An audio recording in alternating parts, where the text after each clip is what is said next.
Hey, I'd like to welcome you to another episode of the Mission Matters Startup Garage podcast, your source for all things startups. My name is Adam Torres. You can follow me on Instagram at AskAdamTorres to keep up with my book releases, book tour schedule, signings, all that other good stuff. Always love to connect with you there. And as always, if you'd like to apply to become a co-author of one of my upcoming books, just head on over to the website, missionmatters.com, and click on Become an Author to apply. All right, so today I have Laurence Girard on the line, and he's a CEO over at Fruit Street Health, and he's also a host of the Digital Health Entrepreneurship podcast.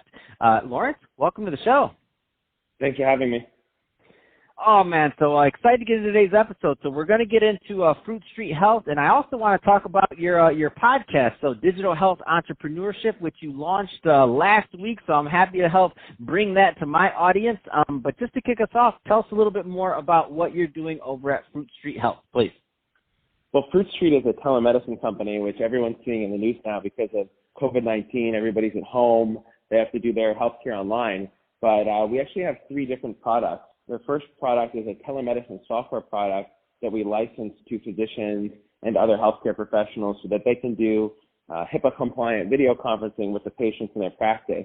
Every doctor wants a virtual healthcare solution right now because of COVID, so that's become quite popular.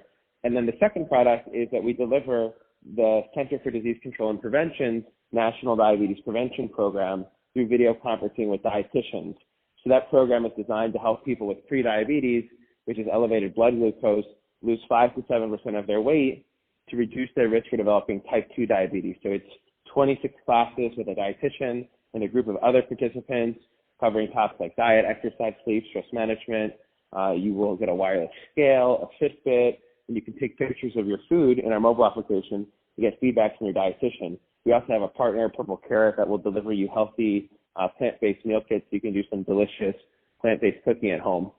And then our third product is brand new, which is really a pivot because of COVID-19.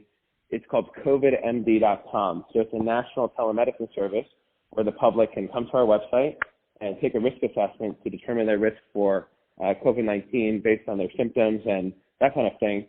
And then they can video chat with the doctor, and that doctor will provide them with advice.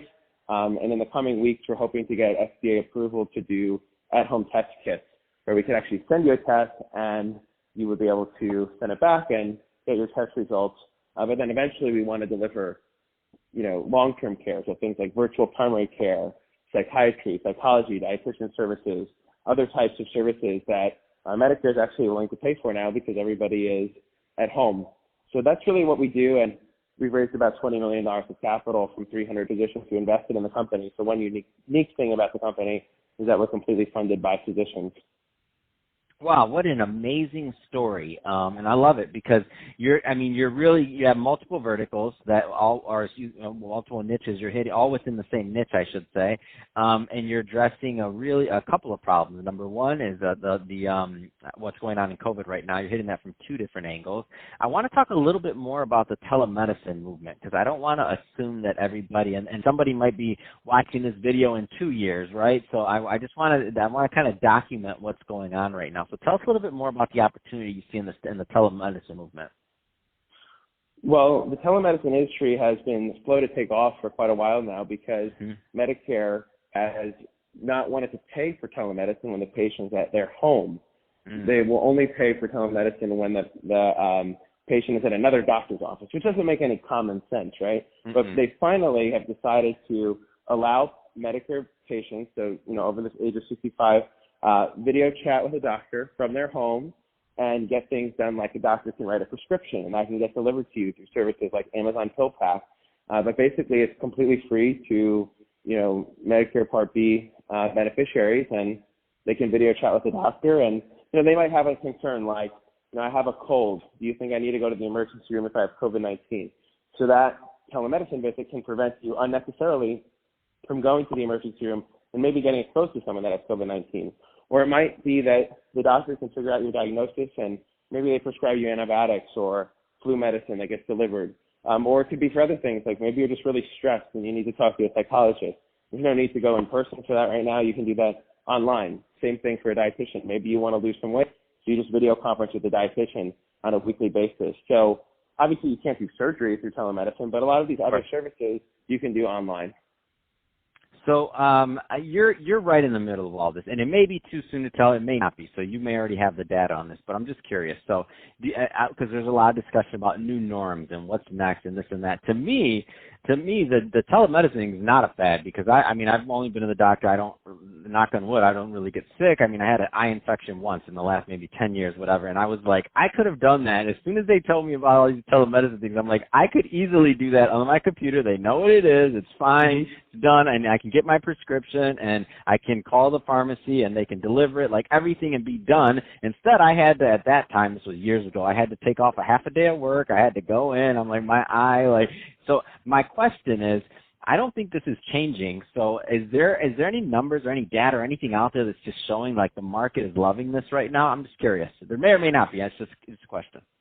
Well, Teladoc is probably the biggest publicly traded telemedicine company. Their stock has skyrocketed. I kind of checked it recently.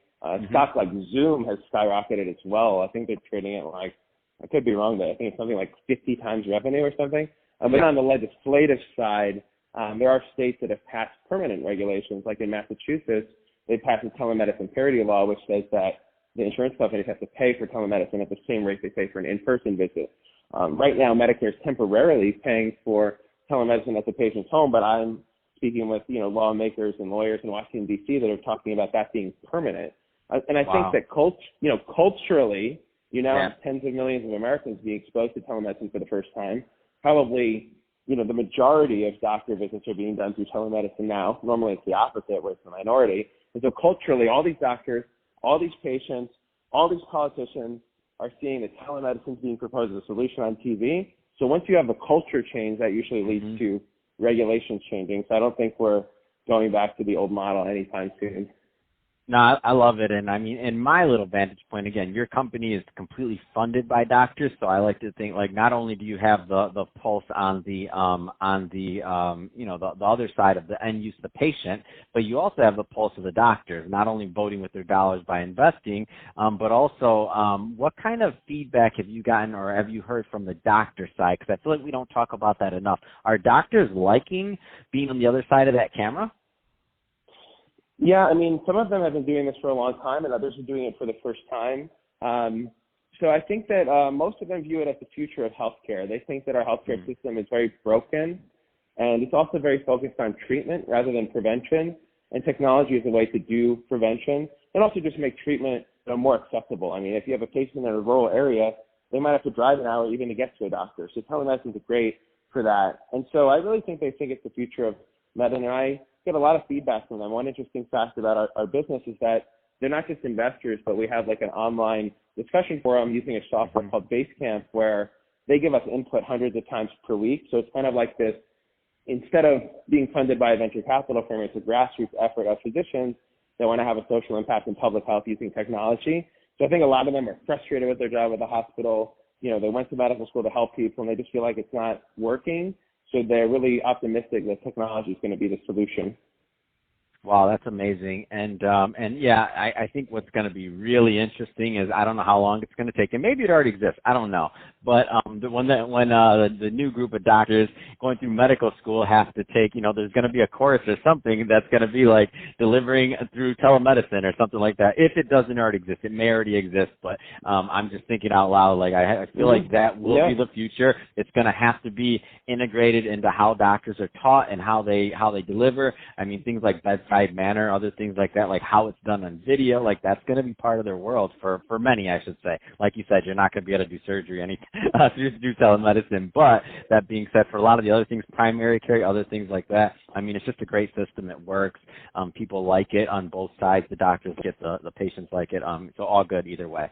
Well, that being said, I was just going to share that actually there is discussion of doing surgery through telemedicine. Once we have 5G, the internet connectivity will be such that you could potentially do a surgery robotically that's completely remote. And also, there's definitely telemedicine in some medical school curriculums now. I'm not sure that it's a federal requirement yet, but that's definitely starting to happen. Wow, that's amazing.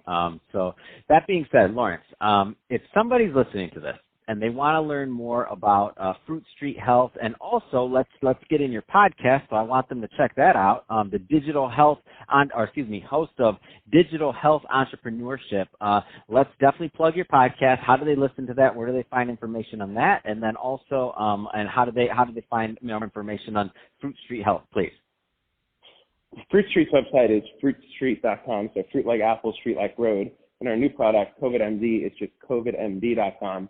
And if they want to listen to the podcast, the formal full name is Digital Health Entrepreneurship with Laurence Girard. It's on Spotify and Apple iTunes right now. And I think we're getting on a few other platforms, so right now they can just check that out, and that's where you find it. Awesome. Well, Laurence, it's been great having you on the show today. Appreciate you coming on and teaching us more about what you're doing over at Fruit Street Health and the future of telemedicine. So thank you, and where we're at now. And to the audience, as always, thank you for tuning in. Hope you got a lot of value out of this. If you did, don't forget to subscribe to the podcast, leave me a review in the Apple iTunes Store, and if you're watching this on our YouTube channel, Mission Matters Startup Garage, definitely give us a subscribe there, but also leave us some comments on the video. I mean, love to know what kind of things you're working on and what's going on in your world. And Laurence, thanks again for coming on the show.